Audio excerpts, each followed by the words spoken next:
व नहमदहु व नुसल्ली अला रसूलिहिल करीम अम्मा बाद।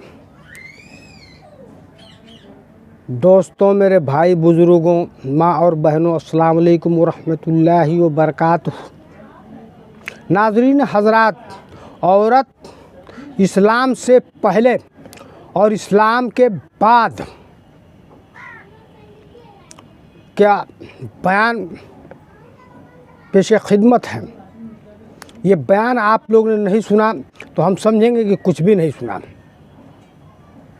और जिसने ये बयान सुना उसने कुछ कमज़र्फ लोगों को जवाब देने का काबिल बन गया। बाद लोगों का कहना है कि इस्लाम औरत को पैरों के जूती समझती है। सुने, हमारे आका इनामदार सल्लल्लाहु अलैहि वसल्लम ने औरतों को कहाँ से कहाँ पहुँचा दिया, और जब मेरे नबी की हुकूमत न थी तो जानवर इंसान बन करके औरतों का किस तरह से इस्तेमाल किया करते थे। इस्लाम से पहले औरतों का हाल बहुत ख़राब था। दुनिया में औरतों की कोई इज्जत और क़ुव्वत नहीं थी। मर्दों की नज़र में उससे ज़्यादा औरत की कोई हैसियत ही नहीं थी कि वह मर्दों की नफसानी ख्वाहिश पूरी करने का एक खिलौना थी। औरतें दिन रात मर्दों की किस्म किस्म की खिदमतें करती रहती थीं और तरह तरह की कामों से, यहाँ तक कि दूसरों की मेहनत मजदूरी करके जो कुछ कमाती थी वो अभी मर्दों को दे दिया करती थी। मगर जालिम मर्द फिर भी उन औरतों की कोई कदर नहीं करते थे, बल्कि जानवरों की तरह उनको मारते पीटते थे। जरा सी बात पर औरतों की कान और नाक वगैरह आज़ा काट लिया करते थे और कभी कभी कत्ल भी कर डालते थे। गर्भ की लोग लड़कियों को जिंदा दफन भी कर दिया करते थे, और बाप के मरने के बाद उसके लड़के जिस तरह से बाप की जायदाद और सामान को मालिक हो जाया करते थे, इसी तरह से अपने बाप की बीवियों की भी मालिक बन जाया करते थे। और उन औरतों को ज़बरदस्ती लौंडिया बना करके रख लिया करते थे। औरतों को उनके माँ बाप, भाई बहन या शौहर की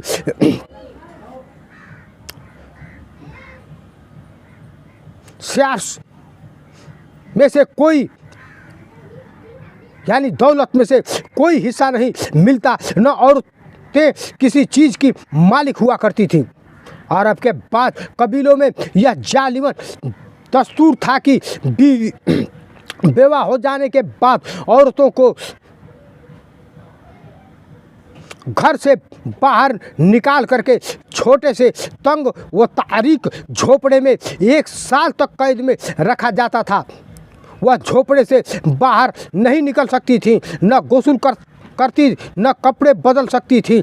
खाना पानी और अपनी सारी ज़रूरियातें चीज़ उस झोपड़े में पूरी करती थी।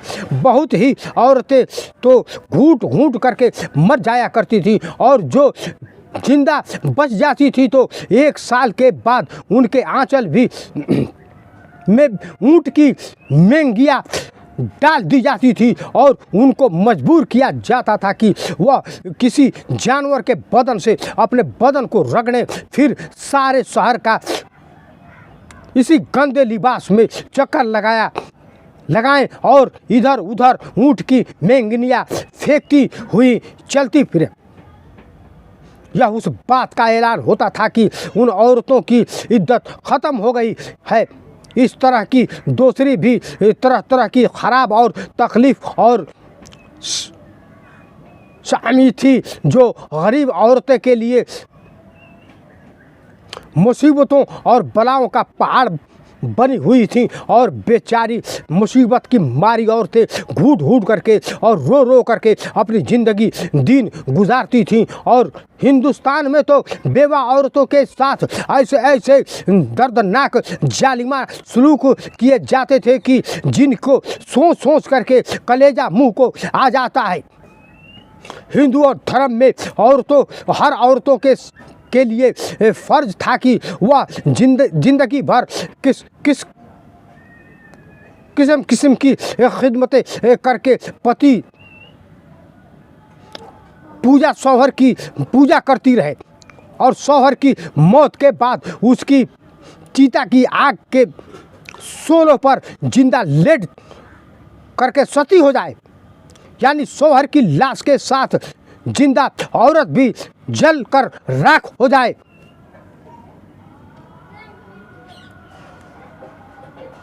सुनो क्या था औरतों का वजूद इस्लाम से पहले। गर्ज पूरी दुनिया में बेरहम और जालिम औरतों पर ऐसे ऐसे जुल्म और सितम के पहाड़ तोड़ते थे कि उन जालिम की दास्तान सुन करके एक दर्दमंद इंसान के सीने में रंज और गम दिल के टुकड़े टुकड़े हो जाते हैं। उन मजलूम और बेकस औरतों की मजबूरी और लाचार का यह लम्हा था कि समाज में न उन औरतों की कोई हकूक थे, न उनकी मजलूमियत पर कोई फरियाद के लिए किसी कानून का कोई सहारा था। हजारों वर्ष तक यह जुल्म और सितम की मारी दुखियारी औरतें अपनी उस बेकसी और लाचार पर रोती बिलबिलाती और आंसू बहाती रहीं, मगर दुनिया के में कोई भी और न उन औरतों के जख्मों पर मरहम रखने वाला और न कोई मजलूमियत के आंसू को पोंछने वाला दूर दूर तक नजर नहीं आता था। न दुनिया में कोई भी उनके दुख दर्द की फरियाद को सुनने वाला था, न किसी के दिल में उन औरतों के लिए माल बराबर भी रहम और करम का कोई जज्बा था। औरतों के उस हाल जार पर इंसानियत रंज और गम से बेचैन और बेकरार थी, मगर उसके लिए उसके सिवा कोई चारा का कार नहीं था कि वह रहमत खुदाबंदी का इंतज़ार करें कि रहम और रहीम गैब से कोई ऐसा सामान पैदा फरमा दे कि अचानक सारी दुनिया में एक अनोखा इनकलाब नमदार हो जाए और लाचार औरतों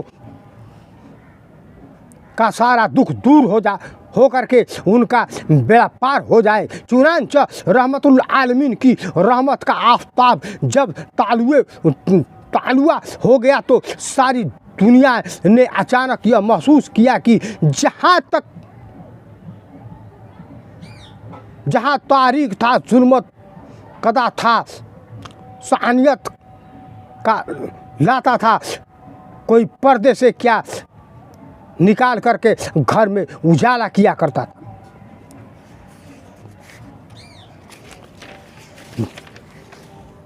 सुनो मेरे कुरान और मेरे हदीस की बातें और मेरे परवरदिगार ने मेरे नबी के हवाले से औरतों का क्या काम दिया। औरत खुदा की बड़ी बड़ी नियामतों में से एक बहुत बड़ी नियामत है। सरकार दो आलम सल्लल्लाहु अलैहि वसल्लम ने ऐसा औरतों का हक दे दिया। जुल्माना और जाहिलियत के बाद जब नबी सल्लल्लाहु अलैहि वसल्लम का हुकूमत हुआ तो नबी सल्लल्लाहु अलैहि वसल्लम ने औरतों का वायदा बढ़ा दिया।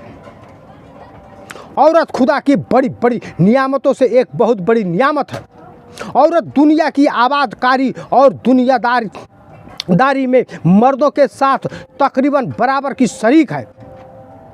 औरत मर्द के दिल का सुकून, रूह की राहत, जहन का इत्मीनान, बदन का चैन है। औरत दुनिया की खूबसूरत चेहरा की एक आँख है। अगर औरत न होती तो दुनिया की सूरत काफ़ी होती। औरत आदम अलैहिस्सलाम और हज़रत हव्वा के सिवा तमाम इंसानों की माँ है, इसलिए वह सबके लिए काबिल एहतराम है। औरत का वह वजूद इंसानी तमद्दन के लिए बेहद ज़रूरी है। अगर औरत होती तो मर्दों की ज़िंदगी जंगल जानवर से बदतर होती। औरत बचपन में भाई बहनों से मोहब्बत करती है, शादी के बाद शौहर से मोहब्बत करती है, माँ बन करके अपनी औलाद से मोहब्बत करती है। इसलिए औरत दुनिया में प्यारों मोहब्बत का एक ताजमहल है। जब हमारे रसूल रहमत सल्लल्लाहु अलैहि वसल्लम ने खुदा की तरफ से दीन इस्लाम लेकर तशरीफ़ लाए तो दुनिया भर की सताई हुई औरतों की किस्मत का सितारा चमक उठा और इस्लाम की बदौलत जालिम मर्दों की जालिम और सितम से कुचली और दरिंदी हुई औरतों का दर्जा इस तरह बुलंद पाला हो गया कि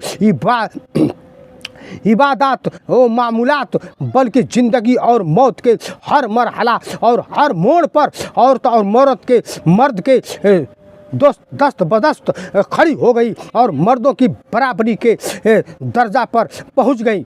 मर्दों की तरह औरतों के भी हकूक़ मुकर्रर हो गए और उनके हकूक़ की हिफाजत के लिए खुदाबंदी कानून आसमान से नाजिल हो गए और उनके हकूक़ दिलाने के लिए इस्लामी कानून की बातें में इदलाती कायम हो गई। औरतों को मालिकाना हक हासिल हो गए। चुनांचे औरतें अपनी हर महर की रकमों में अपनी तजारती और अपनी जायदादों की मालिक बना दी गई और अपने माँ बाप भाई बहन और औलाद और शौहर की मेरासवा की वारिस करार दी गई। हर कर्ज वह औरतें जो मर्दों की जूतियों से ज़्यादा जलील और दुख्वार और इंतहाई मजबूर और लाचार थीं, वह मर्दों के दिलों का सुकून और उनके घरों की मालकिन बन गई। चुनांचे कुरान मजीद ने साफ साफ लफ्ज़ों में ऐलान फरमा दिया है, खलक़ लकुम मिन अनफुसिकुम अज़वाजा यस्कुनु इलैहा वजअल बैनकुम मवद्दतन व रहमतन। अल्लाह ने तुम्हारे लिए तुम्हारी जिनसी से भुवैया पैदा कर दिए ताकि उनसे तस्कीन हासिल हो और उसने तुम्हारे दरमियान मोहब्बत और शफ़क़त पैदा कर दी। अब कोई मर्द वाला जाना औरतों को मार पीट सकता है, न उनको घरों से निकाल सकता है, न कोई उनके माल और स्वाब या जायदादों को छीन सकता है, बल्कि हर मर्द मजहबी तौर पर औरतों के हकूक़ अदा करने पर मजबूर है। चुनांचे खुदाबंदी कुद्दूस ने कुरान मजीद में फरमाया कि वलहुन्ना मिस्लुल्लज़ी अलैहिन्ना बिल मारूफ। औरतों के मर्दों पर ऐसे ही हकूक़ हैं जैसे मर्दों की औरतों पर अच्छे सलूक के साथ। और मर्दों के लिए यह कुरान जारी फरमा दिया गया, वअसूरहुन्ना बिल मारूफ, और अच्छे सलूक से औरतों के साथ ज़िंदगी बसर करो। तमाम दुनिया देख ले कि दीन इस्लाम ने मियाँ बीवी के इज्तिमाई ज़िंदगी की सिदारत अगरचे मर्द को अता फरमाई है और मर्दों को औरतों पर हुक्माना हाकिम बना दिया है ताकि जालिम खाना वारी में अगर कोई बुरी शक्ल मुश्किल आन पड़ी तो मर्द अपनी खुद अदा ताकत सलाहियत से उस मुश्किल को हल कर दे। लेकिन इसके साथ साथ जहां मर्दों की कुछ हकूक़ औरतों पर वाजिब कर दिए हैं, वहां औरतों के भी कुछ हकूक़ मर्दों पर लाजिम ठहरा दिए हैं। इसलिए औरत और मर्द दोनों एक दूसरे के हकूक़ में जकड़े हुए हैं ताकि दोनों एक दूसरे के हकूक़ को अदा कर के अपनी इज्तिमाई ज़िंदगी सादमानी व मुस्तरद की जन्नत बना दे और फाक व सफ़ाक और लड़ाई झगड़ों के जहन्नम से हमेशा के लिए आज़ाद हो जाएं। औरतों को दर्जात और मरातब की इतनी बुलंद मंजिलों पर पहुंचा दिया। यह हुजूर नबी रहमत सल्लल्लाहु ताला अलैहि वसल्लम का एहसान अजीम है कि तमाम दुनिया की औरतें अगर अपनी ज़िंदगी की आखिरी सांसें तक इस एहसान का शुक्रिया अदा करती रहीं, फिर भी वह इस अजीम और एहसान की शुक्रगुजारी के फ़र्ज से सबक़दा वश नहीं हो सकती। सुभान अल्लाह, तमाम दुनिया की महसीन आज़म में हुजूर नबी करीम सल्लल्लाहु ताला अलैहि वसल्लम की शान रहमत का क्या कहना। वह नबियों में रहमत तस्बुक पाने वाला, वह नबियों में रहमत तस्बुक पाने वाला, मुसीबत में गैरों के काम आने वाला, मुरादे गरीबों की बरलाने वाला, मुरादे गरीबों की बरलाने वाला, वो अपने पराये का गम खाने वाला, वो अपने पराये का गम खाने वाला, फ़कीरों का माया, ज़ऊफ़ों का वाला, फ़कीरों का ज़ईफ़ों का बालहा, यतीमों का वाली, गुलामों का मौला, यतीमों का वाली, गलीमों का मौला, वह दुनियावी रहमत व तक़सीम पाने वाला, मुसीबत में गरीबों के काम आने वाला। सामाईन हज़रात, आप सबसे गुज़ारिश है कि इस बयान को ज़्यादा से ज़्यादा फैलाएं ताकि हर मोमिन मुसलमान इस बात को समझे और सामने वाले को खुल करके जवाब दे कि सुन और देख, मेरा इस्लाम औरतों को क्या क्या हक दिया है और किस किस तरह से दिया है, और मेरे नबी का फरमान ये है, मेरे अल्लाह का फरमान ये है। सामाईन हज़रात, वख़ुरदवाना वल्हम्दुलिल्लाहि रब्बिल आलमीन। मिलेंगे फिर एक नई वीडियो के साथ रोज़ के मामूल के हिसाब से। आपसे दरख्वास्त है कि जिसने सब्सक्राइब किया है, अल्लाह तबारक तआला उन सब के ऊपर रहमत नाज़िल अता फरमा, उनका लाख लाख शुक्रिया है। और जिसने सब्सक्राइब न किया है, अल्लाह तबारक तआला उनके दिल में रहम और करम अता फरमाए, जो कि वो सब्सक्राइब करें, बयान को फुल वॉइस टाइम देखें ताकि बात समझ में आए और आप सब सवाब दारिन हासिल करने का जो है बहुत हासिल करें। अल्लाह तबारक तआला आप सबको नेक रास्ते पे चलने की तौफीक अता फरमाए, जायज़ मुराद पूरी अता फरमाए। शाबान के महीना है, अपने रहमतों से मालामाल अता फरमाए। रोज़ा रखने की, नमाज रखने की तौफीक अता फरमाए। इस्लाम पर मुकम्मल कायम रहने की तौफीक अता फरमाए। अस्सलामु अलैकुम व रहमतुल्लाहि व बरकातहू।